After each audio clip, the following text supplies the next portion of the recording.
Pour se projeter vers l'avant, le nageur oriente ses appuis vers l'arrière. L'erreur la plus fréquente est de mal orienter les appuis, soit vers le fond ou vers la surface.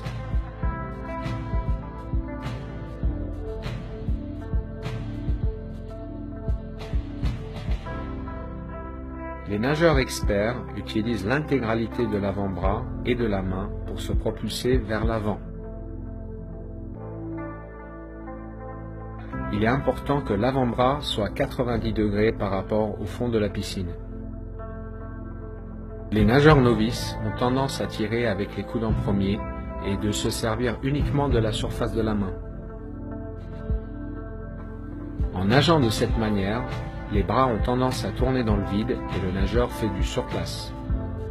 Cela se traduit par une faible distance par cycle. En utilisant correctement les avant-bras, le nageur se déplace au-dessus d'un point d'appui qui est fixe.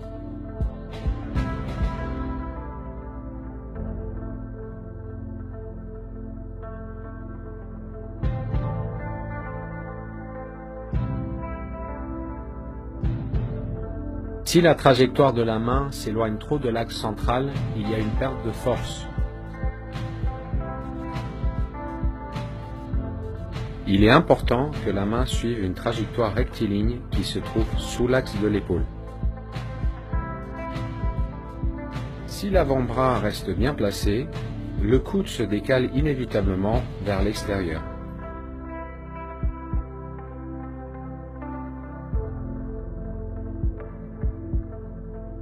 Les bons nageurs restent relâchés pendant une majorité du cycle et contractent leurs muscles uniquement pendant la traction sous-marine.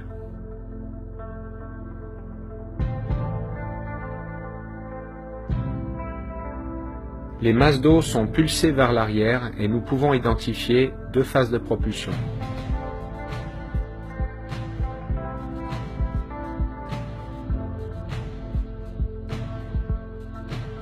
La majorité du déplacement vers l'avant est générée par la première phase de propulsion.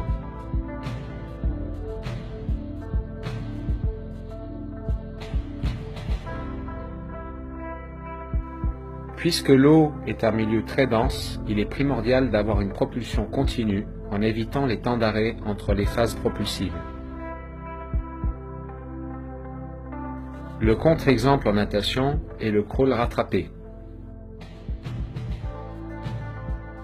Le coût énergétique utilisé pour relancer la vitesse après chaque temps d'arrêt peut rendre ce style inefficace.